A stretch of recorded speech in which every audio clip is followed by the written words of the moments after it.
All right. Well, welcome, guys. Welcome to fall 2025. As you know, or might not know, we like to have our courses available for students a week ahead. And today is a week ahead. So this meeting I really should have had last week, but better late than never, right? Who's teaching this fall? Is everybody? Jean? Yep. Great. And I want to introduce you guys to Angie. You might have had her as a student in our nurse educator track. And she was so awesome that I said, oh, I'm going to hire her. So she'll be teaching our new NUR 612 chronic illness care. We've been working furiously to try to get that ready for today. I think that I have the syllabus almost done, but in building the course, we have probably up to module 5 done. So we're going to try to open up the course with the syllabus in it by tomorrow. So there's always things that kind of happen, especially with the new course or with changes like Jeannie just mentioned, say you go into your course and you are going through and you see that the links aren't working. Always things will happen where you can't open it up right away, but we always like to open it up a week ahead of time. And so the CTEL, who is now the Center for Academic Innovation, sent out this really great pre-semester checklist. So I'm going to put that in the chat, and that's kind of what we're going to go over today. Chat, there we go. Because there's some new stuff in there. So a lot of it's old information, but some new things I wanted to review with you. Can you see that checklist okay? Yep. Yes. All righty. So what I did is I made a copy of this and I just put in our template here for 2025, but that's really the first thing in the checklist is to look at your syllabus template and make sure everything's up to date. So I just went into this one and I compared it to the Provost syllabus template for 25-26. So a couple changes that I noticed in there. This little link here was different, the student services, before it said academic support, I think. So that was different. And then the footnote at the bottom was different. So I fixed that. And they moved technology to this section here. So I had technology in 4E on this. So that's what we had before. It might still be there. Yeah, I still have technology zoomed there. But that was new where they have required technology. So I think what is up here, because this is under course materials and books, are things that students would need to purchase for the course, such as like something like Shadow Health. I think Brightspace, Zoom, Turnitin, Padlet. Padlet might also go here if you require that for your course. But I think that this was more like things like Shadow Health that you would need for your courses. So that's been updated. And then the whole section 5 at the bottom was new. So I updated that too. So I just ask that you go through this here and make sure that it matches your syllabus. And one way you might be able to do that is put your syllabus in, and the template. I don't know if that would work, but I was thinking AI might do that work for you somehow. So within that syllabus template, the virtual office hours, make sure you have those. A statement, you will respond to student question within 2 days. I actually put 1 day on our syllabus template, but I think with the accelerated course, you have to get back to students in 1 day, or at least if it's 1 day within business hours, right? 'Cause you don't have to get back to them on the weekends always. The days or times when you're available or unavailable. In a statement, you will provide assessment feedback within 1 week. So that is in our assessment template already. In Jill, our, did you put the updates on the template? I did. That's what I did. I compared the provost one with And this this is on 2025, 26 nursing template and updated our nursing template. okay. So we can find it just on the Um, Google Doc. Always you can go to one of our meeting invites for Okay. our online main Okay. faculty, go Okay. into the agenda, and it's in the resources at the Okay. top. Perfect. Um, yeah, I'm still struggling with trying to put all the domains in the syllabus, and I yeah. used an appendix, but I was just curious what other folks were doing. Um, that's really a work in progress. Okay. So I think on this, it is here as an appendix. But I think I also popped it in up here too. So that's what you're talking about? Yes. And I Yeah, just didn't know how much to that I was writing out what the sub, you know, criteria were because I didn't think students would know what the numbers meant. So it made it really long. That's all. right. Yeah, so it might work out better to have it as an appendix. Mm. Hmm. What else have people done, Chris?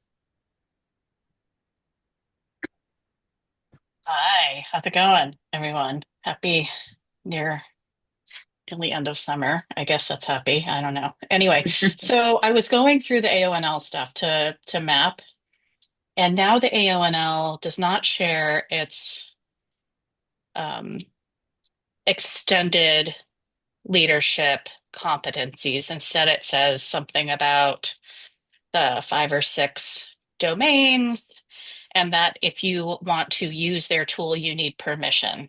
So that's I mean, that's really as of the last couple of weeks. So they kind of check on that on a regular basis.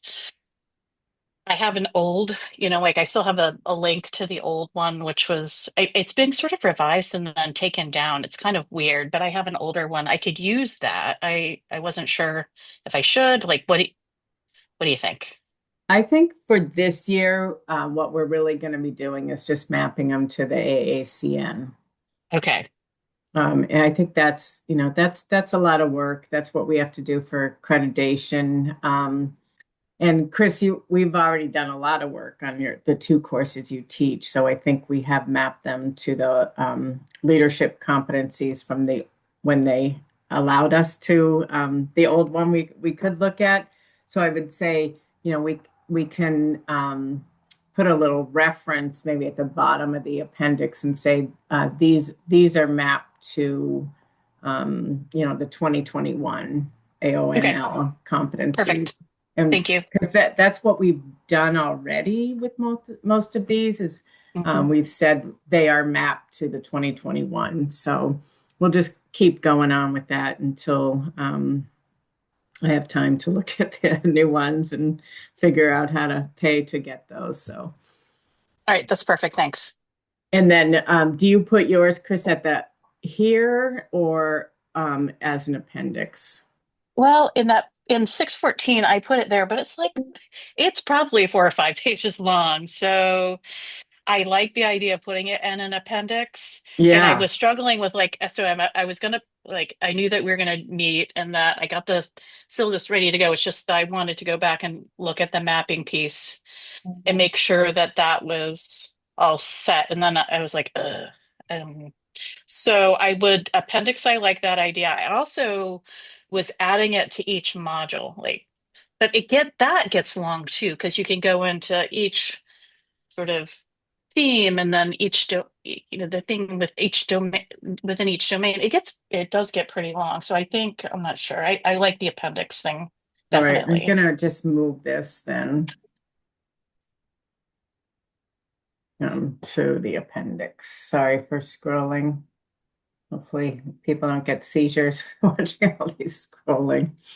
I hate it. Jill, can I share Whoop. what I started and Yeah.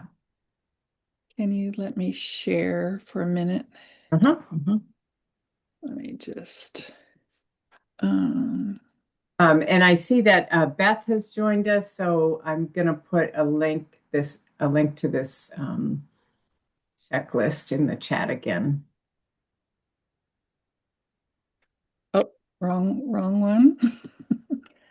Uh, Oop, uh, now Beth is gone. Oh, Beth is here. Oh, hi. Yeah, can you see this?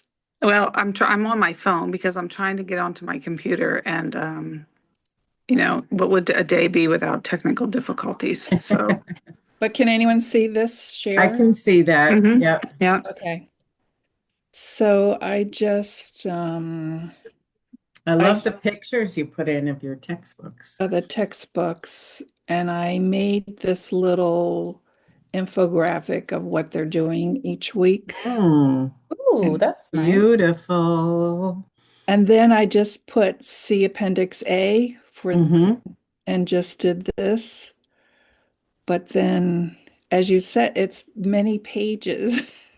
I don't think you can avoid it, especially with the course outline, which the students love, the week to week, the modules, which makes sense, and how they So, align. I don't think that's avoidable.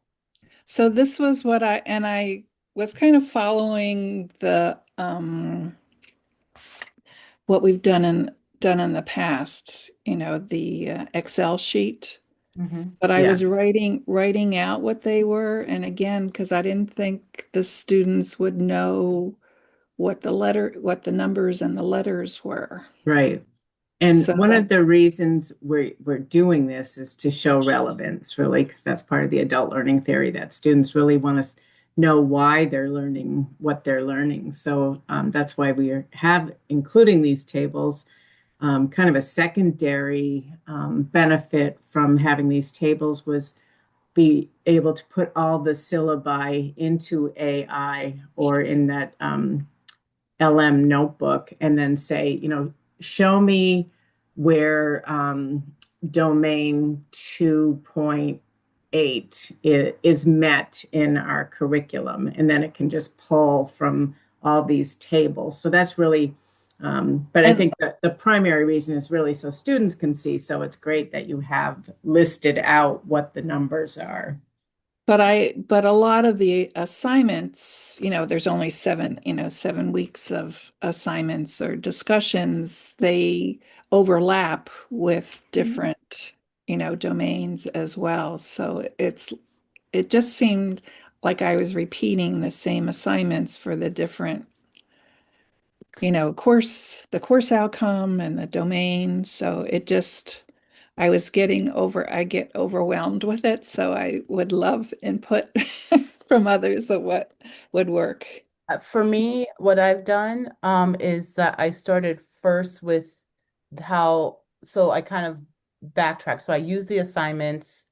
I looked at the course learning outcomes, junior learning outcomes, and then it's like I'm mapping them together, right? And so, Mhm.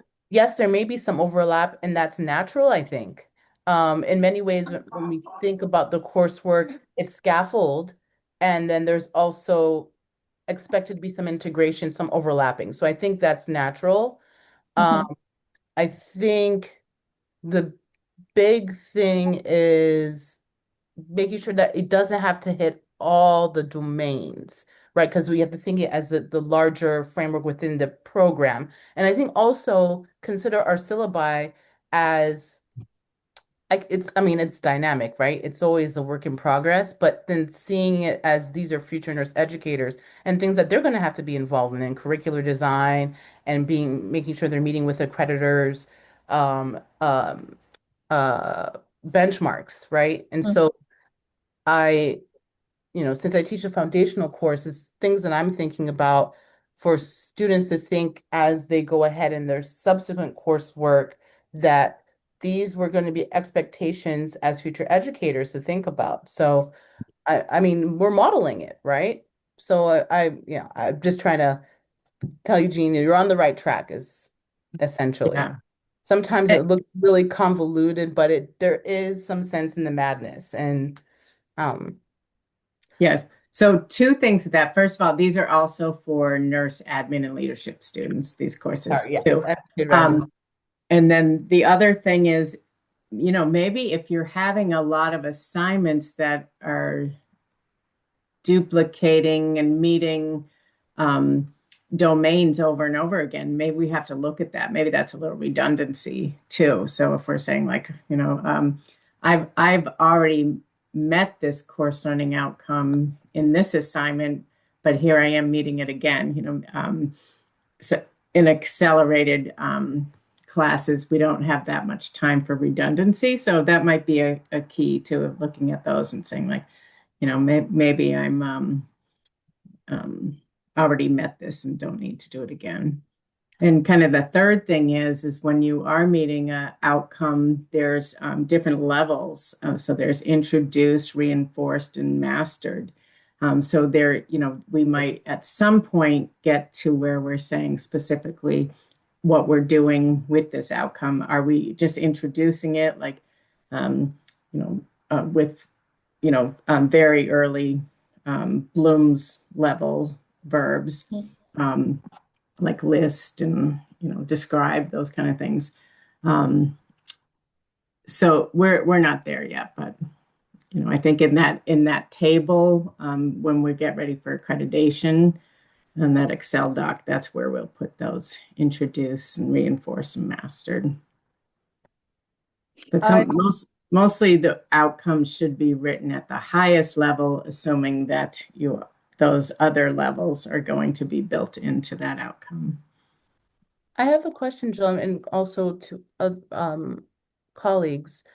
With the advent of, AI and how it's drastically changed, let's say everything, right, within our work, how have you been able, besides what's in the syllabus language, either introduce it or discuss it in your respective coursework? Because that's something I am, I don't want to say struggling with, but is contemplating how to introduce it in foundation. So I'm wondering if others have any experience or ways in which you're introducing or incorporating the work. Using AI. Yeah, how is that in terms of in the discussion and anyway in the coursework? I have a couple of assignments that offer folks to use, or as part of the assignment, they can use AI, but they have to cite it and they have to do it like that. So that's sort of at the level it's not really complicated, but it is an option, and it's in the syllabus, and it talks about citing it if you use it as well. The other thing is sometimes with the AI, it will give you a list of the references, and you can have, it's not an APA format, so you can have them check those and make sure it's not a hallucination, and then go to that actual reference and then do a citation in APA format. But I'm thinking They do even use it. for like, how would that influence their work, their future or current work? Because many of the students in my class are already teaching, most of them at maybe clinical educators or in administration. So I'm thinking a foundations course for students to ponder this more and how it's seeing in its current use, but how could they use it? There's actually, I will share a podcast. Nurse Educator had a few months back on the use of AI and how it's affecting nursing education, but it's something um it's primarily, I think it was for pre-licensure or for in undergraduate programs, but it was still in I think informative. Yeah, I don't want to get too off track. I mean, that's a huge topic there. And Pam Levesque went to the AI conference at our over the summer, and she's going to present that at our meeting Okay. the second Tuesday of September when we have our first faculty meeting. And we can really dive into what some recommendations were for using AI. Currently, we have some language in the syllabus, and that's, I think, what we're putting in our template. But yeah, I think that's really important that we do make sure we're all on the same page with how we're going to use it. Because I have very strong opinions, but I want to make sure, that that's okay with us as an online committee. So Suzanne, sorry, you've had your hand up for a while. No, it's okay because it's important to finish this because I'm going to switch. So, do we have a procedural for the signature assignments? Like, how are we instructing students? No. Okay, that's I what. have a template that I took from where I used to work, and we could use that, but we really haven't even defined, what a signature assignment is, and that needs to be done.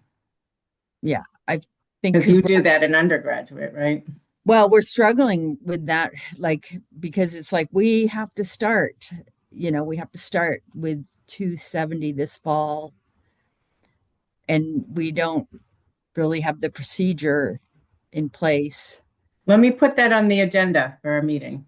So that would, I think it would help me, yeah. And, meeting with Damien, but remember we've talked about ePortfolio with Damien before, right. and it was like, well, yeah. And I'll just let Beth and Angie know, our new part-time faculty. When we have a course learning outcome that's met by a specific assignment, we want to make sure that those assignments aren't, we don't experience some drift, and the faculty are changing those so much so they don't meet the course learning outcome. So we want to call those kind of signature assignments and make sure that those are kept intact. And if we want to change them, bring it to the committee, can change that. But then we also have to make sure that we're still meeting that course learning outcome. So that's in the works as well. Is that for the course learning outcome or the program outcomes? Both, right? Yeah. Because the course learning outcome means the program learning outcomes. Right. Yeah. So many layers. Yeah. Yeah.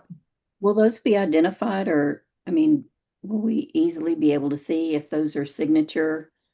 I think that's what we'll have to do, Angie, is go into our syllabi and really call these out as signature assignments. And don't touch these.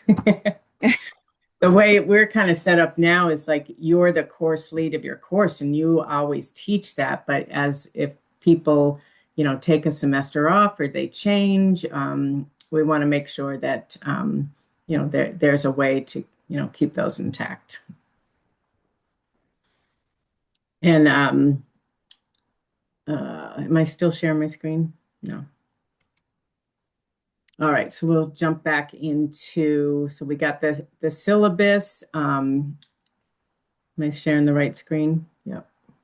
So we've got the pre-semester checklist. We've got our syllabus with this stuff on it. The syllabus should be posted in the Brightspace area.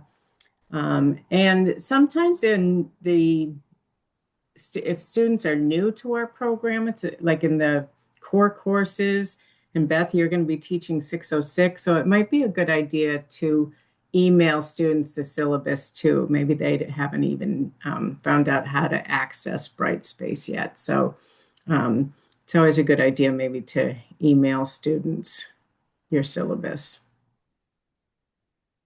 The grade book is set up in Brightspace, so you should all have courses that are coming to you with the grade book already set up in that. And we already have our content organized into modules and weeks. We're way ahead of everybody else. One thing that we're not really doing is this is something I didn't build into our Brightspace template, is this sequence of tasks. And so Angie and I are just working on, we just revised 611 and 612. And so those are things that I really want to put in there. So this goes into the module introduction, and you would put that right in there. So then this can also be something that you pull out and use as your announcement, but I think it's good to have in that introduction and recommended. What do you all think about that? It might be more for undergraduate students, but I'm finding that graduate students really like to know, even more so with these accelerated courses, what's going to happen and how they can prepare, for their weeks. Well, considering that I'm just this past week finished, I agree. I think that would be nice to know, so you can kind of plan out what your 7 weeks are, and you know which weeks are going to be really, really heavy with some sort of assignment or requirement compared to maybe meaning that you want to get an earlier start on it instead of waiting until Monday to start or Sunday to start. So I like the idea of, Yeah. more is better in this case. So I think that is right here in this checklist. So if you click on that, you can copy it and put it into your introduction. And Beth and Angie, we can go over more on how to edit and do that. The other thing I think that is really great and evidence-based is to have, use universal design for learning and try to communicate things in as many ways as possible. One could be a video. And so it's great to have a welcome video. I think sometimes it's, the sequence of tasks could also be a video that you have in each of your modules. And, it's kind of a heavy lift to make all these videos all at once. So maybe just, do them, have students come to a optional meeting where you're going to review what's in that module, record it, put it into your course, and then it's there for, future courses. And then open the course to students a week before the semester starts. So that's today. I think that's all. The only other great thing that I saw was this website here that is a Brightspace guide for faculty. And it had some things about building courses, setting up the course grade. So all of what we just talked about are kind of set up here in tutorials by our friends at CAI. Teaching your course, preparing for the new semester, copying components over, and creating announcements. There's information about using, I thought there was something about groups in here. Releasing course grades. Oh, here it is. Creating group activities is in here. So this is another really great resource that I think they're always adding to. That's something I've been a little uncomfortable with, is creating group assignments, but I'd like to do that more.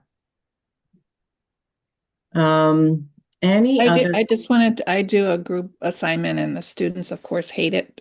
Of course.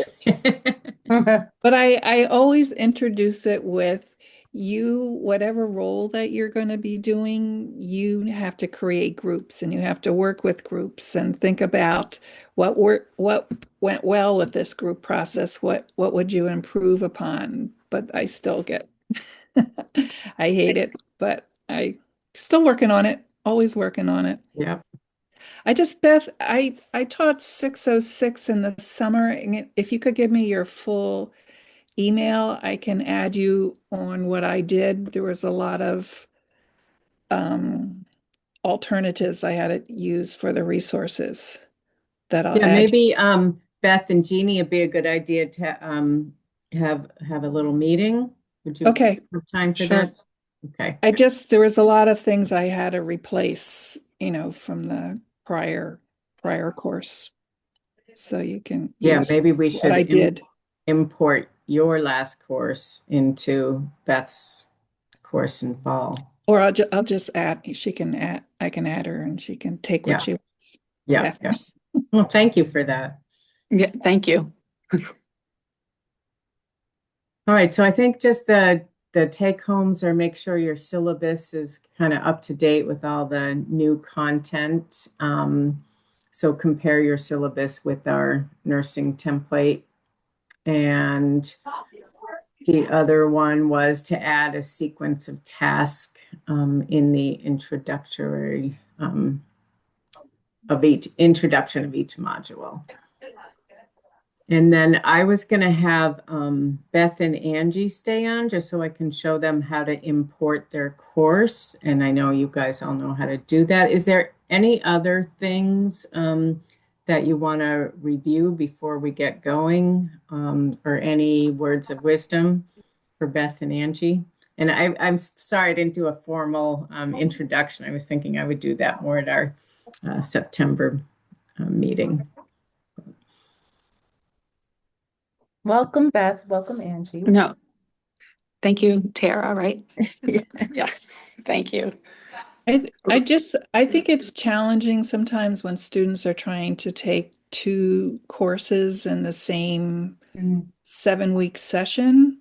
So they're stressed with whatever assignments that you have because they're trying to do 40 hours of content in 7 weeks. So I know, Jill, that you always try to advise them to take one the first part and the other one the second part, but Yeah.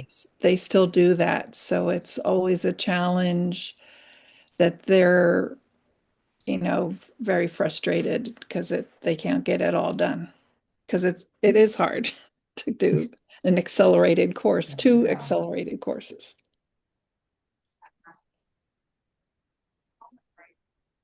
All right. Well, if everybody who knows how to import a course and stuff, want to hop off, thanks so much for coming. And I'm going to just stop recording.